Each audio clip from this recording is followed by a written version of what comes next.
Հայրենակիցներ, ինչպես գիտեք, սույն թվականի հուլիսի 12-ին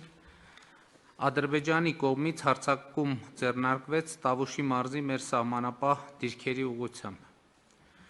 Հայաստանի զինված ուժերը ոչ միայն ետ մղեցին հակառակորդի հարձակումները, այլև նրան պատճառեցին էական վնասներ։ Ադրբեջանական կողմը կրել է բազմաթիվ կորուստներ, այդ թվում սպառազինության և ռազմական տեխնիկայի, ներառյալ գերժամանակակից տեխնիկայի, ինչը հայկական ռազմական ուժի, մտքի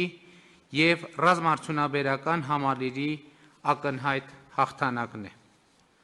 Շատ ավելի ուժեղ էր հակառակորդին հասցված բարոյահոգեբանական հարվածը, և սահմանին տեղի ունեցած դեպքերի արդյունքում Ադրբեջանում ներքաղաքական անկայուն վիճակ է ստեղծվել, ինչը այդ երկրի ղեկավարությանը ստիպում է դիմել նորանոր սադրանքների,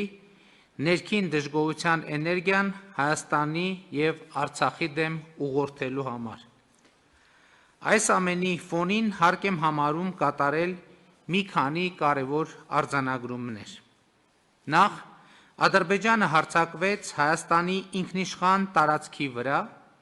և ևս մեկ անգամ պիտի ընդգծեմ, որ այն դիրքերը, որոնք դարձել են վերջին երկու շաբաթվա իրադարձությունների կիզակետ, գտնվում են Հայաստանի ինքնիշխան տարածքում և Հայաստանին ուղղված Ադրբեջանի մեղադրանքները իր դեմ ագրեսիայի վերաբերյալ պարզապես անհեթեթ են։ Ադրբեջանը հարձակում գործեց այն ժամանակ, երբ Հայաստանը ներգրավված էր Լեռնային Ղարաբաղի հարցի կարգավորման խաղաղ գործընթացում և այն պայմաններում, երբ Ադրբեջանը հրաժարվում էր բանակցել հակամարտության հիմնական կողմի Արցախի հետ։ Ադրբեջանի բոլոր հարձակումները վճռականորեն ետ մղվեցին և հայկական կողմը առավել քան ամրացրեց իր դիրքերը սահմանագծում։ Ադրբեջանական այն միֆը, թե նրա բանակը կարող է հաղթել հայկական բանակին և հետևաբար Հայաստանը և Արցախը պետք է զիջումների գնան, հօդս ցնդեցին։ Մենք երկար ժամանակ Ադրբեջանին հորդորում ենք չփորձել մեզ հետ խոսել ուժի դիրքերից, ուժի լեզվով և ուժի սպառնալիքներով։ Եվ հիմա կարող ենք ասել, Հայաստանը ոչ միայն մերժեց ուժի սպառնալիքը դիվանագիտական սեղանի շուրջ, այլև մարտի դաշտում ցույց տվեց, որ դրանք անհիմն են և չեն արտացոլում ուժերի իրական հարաբերակցությունը։ Երբ ասում եմ ուժերի իրական հարաբերակցություն, նկատի չունեմ միայն սպառազինությունների և զինված ուժերի քանակը, այլ նախ և առաջ նրանց գործողությունների որակը, կառավարման մակարդակը։ Հիմա կարող ենք վստահ ասել, որ Հայաստանի զինված ուժերը, հայոց բանակը ոչ միայն ցուցաբերեցին բարձրագարկ մարտունակություն, այլև տարածաշրջանի ամենամարտունակ և ամենաինտելեկտուալ բանակի համարումը վերահաստատեցին։ Եվ սա պարզապես հայտարարություն չէ, այլ հուլիսի 12-ից հետո տեղի ունեցածի մանրավասն վերլուծությունից բխող հետևություն։ Մեր բանակը ինչպես եղել, այնպես էլ շարունակում է մնալ համազգային հպարտության աղբյուր և Տավուշում ևս մեկ անգամ վերահաստատեց իր այս կարգավիճակը։ Կարևոր եմ համարում նաև այն, որ Հայաստանի հասարակությունը ցույց տվեց միահամուռ աջակցություն և վստահություն իր լեգիտիմ կառավարությանը և զինված ուժերին։ Կուզենայի առանձնահատուկ ընդգծել Սփյուռքի մեր հայրենակիցների միասնությունը, Հայաստանին իրենց օգնելու նվիրումը, խոհեմությունը և սթափությունը։ Սփյուռքի մեր հայրենակիցները այս օրերին ևս մեկ անգամ ցույց դրեցին, որ մենք մեկ ամբողջություն ենք, մեկ ընտանիք, մեկ ոգի և մեկ ինքնություն։ Սիրելի հայրենակիցներ, հարգելի գործընկերներ, անցած այս օրերին միջազգային համայնքի առջև մենք ցուցաբերեցինք պատասխանատու և վստահ պահվածք։ Մենք հավատարիմ մնացինք կրակի դադարեցման 3 պայմանավորվածություններին, որոնք հաջորդաբար խախտվում էին Ադրբեջանի կողմից, ամեն անգամ նրա զինված ուժերին պատճառելով նոր կորուստներ։ Մենք հանդես չեկանք Ադրբեջանի ժողովրդին եւ նրա քաղաքացիական ենթակառուցվածքներին ուղղված սպառնալիքներով, անգամ այն պայմաններում, երբ Ադրբեջանի պաշտպանության նախարարությունը սպառնում էր հրթիռակոծել Մեծամորի ատոմակայանը։ Այս սպառնալիքը ի դեպ պետք է դառնա լրջագույն միջազգային քննության առարկա, որովհետև ի ցույց է դնում ահաբեկչական պետություն լինելու Ադրբեջանի էությունը։ Հուլիսի 12-ից հետո միջազգային հանրությունը հանդես եկավ հրադադարի խախտումները դատապարտելու եւ բռնությունը դադարեցնելու բազմաթիվ կոչերով։ Հրադադարի վերականգնման գործում մեծ ներդրում ունեն ԵԱՀԿ Մինսկի խմբի համանախագահները եւ նրանց երկրները։ Այս տեսակետից հատկապես արդյունավետ էր Ռուսաստանի Դաշնության ներգրավումը,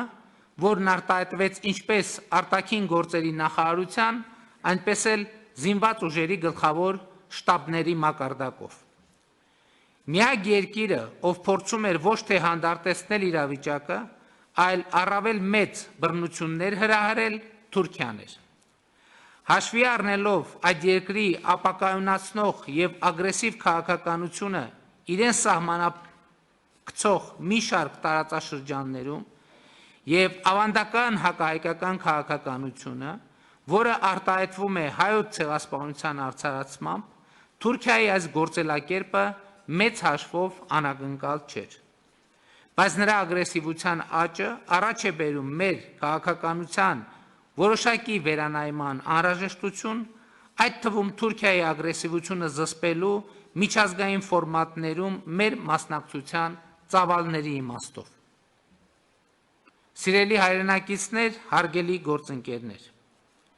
որևէ կասկած չկա, որ այս փորձությունից մենք դուրս ենք գալիս հաղթանակած եւ վստահ մեր ուժերի, մեր ժողովրդի եւ հասարակության տոկունության վրա։ Բայց մեզ անհրաժեշտ է կատարել նաեւ որոշակի հետևություններ։ Մենք չենք կարող անտեսել այն, ինչ տեղի է ունեցել։ Չենք կարող անտեսել այն փաստը, որ 2016 թվականի ապրիլից հետո երկրորդ անգամ Ադրբեջանն ուժ կիրառեց այն դեպքում, երբ արկա էր խաղաղ գործընթաց, երբ արկա էր ԵԱՀԿ Մինսկի խմբի համանախագահների կոչը ձեռնպահ մնալ սադրիչ գործողություններից եւ հռետորաբանությունից։ Ադրբեջանն ուժ կիրառեց այն պահին, երբ ողջ աշխարհն իր ուժերն ու ռեսուրսները կենտրոնացրել էր մարդկությանը պատուհասած համաշխարհային համավարակի դեմ պայքարի վրա։ Բայց եւ այնպես մենք մեր դիրքորոշումը հուլիսյան հաղթական մարտերից հետո ամրապնդել ենք եւ դրանք արտահայտվում են հետեւյալում։ Առաջին, Հայաստանի եւ Արցախի ընդհանուր անվտանգության համակարգը պետք է առավել ամրապնդել։ Այս տեսակետից խիստ կարևորում եմ Արցախի հանրապետության հետ մեր սերտ համագործակցությունը եւ այդ համագործակցությանը արկա սպառնալիքներին համապատասխան նոր բովանդակություն հաղորդելը։ Երկրորդ, Արցախի հանրապետությունը պետք է դառնա բանակցությունների լիարժեք կողմ։ Երրորդ, Ադրբեջանը պետք է հրապարակայնորեն հրաժարվի ուժի կիրառումից եւ վստահելի քայլեր կատարի հակահայկական հռետորաբանությունը դադարեցնելու ուղղությամբ։ Չորրորդ, բանակցությունները պետք է լինեն իմաստալից։ Ադրբեջանի այն մոտեցումը, որ բանակցությունները պատերազմի շարունակությունն են եւ դրանց նպատակը բանակցային սեղանի շուրջ ռազմական խնդիրներ լուծելն է, իմաստազրկում են բանակցային ողջ գործընթացը։ Բանակցություններն իմաստ ունեն, եթե Ադրբեջանը պատրաստ է ետ կանգնել իր մաքսիմալիստական մոտեցումից եւ պատրաստ է փոխզիջման։ Առանց որևէ սահմանափակման Արցախի ժողովրդի ինքնորոշման իրավունքի ճանաչումը, Հայաստանի եւ Արցախի բնակչության անվտանգությունը չեն կարող զիջվել որևէ պարագայում։ Հինգերորդ, Վերջին օրերին Ադրբեջանը թիրախավորեց Տավուշի մարզի մի շարք գյուղերի սահմանամերձ բնակավայրերի քաղաքացիական բնակչությանը և ենթակառուցվածքներին։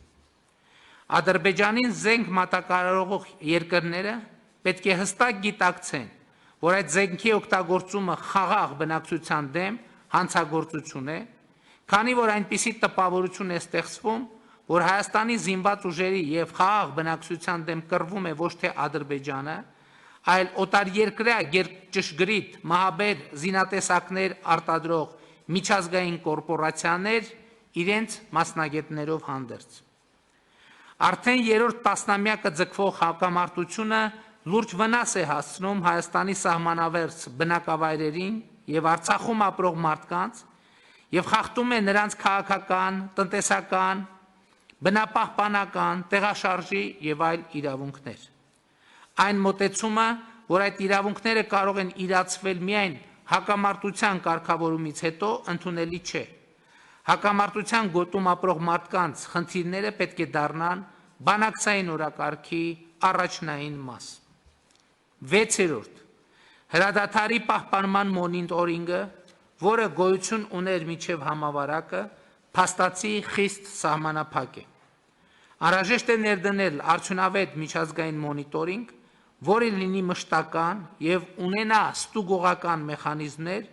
որոնք կարձանագրեն, թե երբ և որ կողմն է խախտել հրադադարը։ Նմանօրինակ մոնիտորինգային գործունեություն կարող է իրականացնել ԵԱՀԿ գործող նախագահի անձնական ներկայացուցչի գրասենյակը,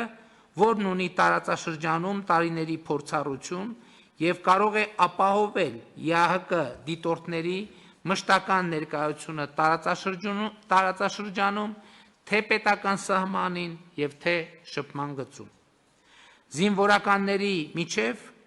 տեղում ուղիղ կապի ապահովումը արդյունավետ գործիք է միջադեպերը կանխելու և պարզաբանելու ուղղությամբ։ 7. Հակամարտության խաղաղ կարգավորման նպատակով Հայաստանը շարունակելու է աշխատել ԵԱՀԿ Մինսկի խմբի համանախագահների հետ։ Մենք վճռականորեն մերժել և մերժելու ենք հակամարտության շահարկմամբ տարածաշրջանը ապակայունացնելու Թուրքիայի փորձերը։ Սիրելի հայրենակիցներ, հարգելի գործընկերներ, հուլիսյան հաղթական